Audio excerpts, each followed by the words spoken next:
these seal rings, as the dog goes by, are pretty infamous for getting nipped when you're putting them on, because they don't go on straight or they come off. And I don't know if I can demonstrate this. What they have a tendency to do as you're pushing them on, I don't know if I can do this with one hand because I've got the thing. They have the far side of them. Whoops, can I do this? Rolls on like that, and so it rolls on like that, so it wants to roll off again.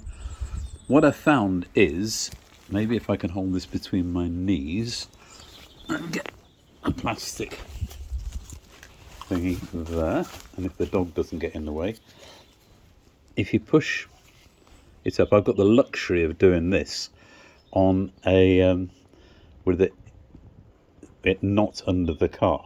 But if you understand the principle, if you get the thing and then you try and roll the last bit under, and so it's not twisting itself off, if that makes sense.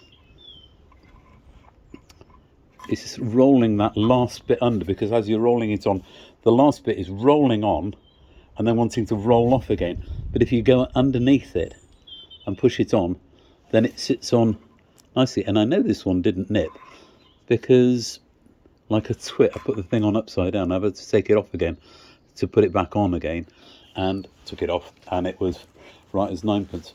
But I just thought, you see a lot of people sort of on YouTube struggling with them, but they will go on and sit quite nicely if they're tucked underneath, so they're rolling themselves on rather than me and my big mouth, rather than rolling themselves off.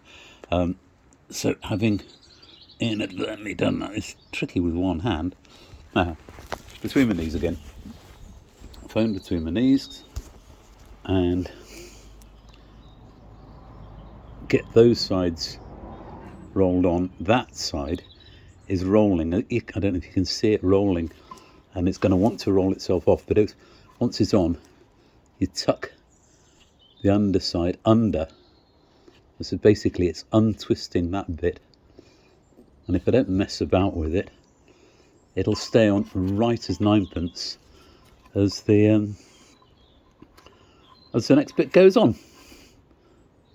I hope this it took me a while to actually twig to that, and I hope it'll save somebody else, particularly. I mean, I've got the luxury, I'm working on a sandrail here, and I've got the axle out, and I've got the luxury of, but I mean, if you know the principle, maybe you won't have the nightmare of doing it under a car, and if you know what looking at. The puppy doesn't help. Buddy, come out. Hey, leave the brush alone. Okay, hope this helps.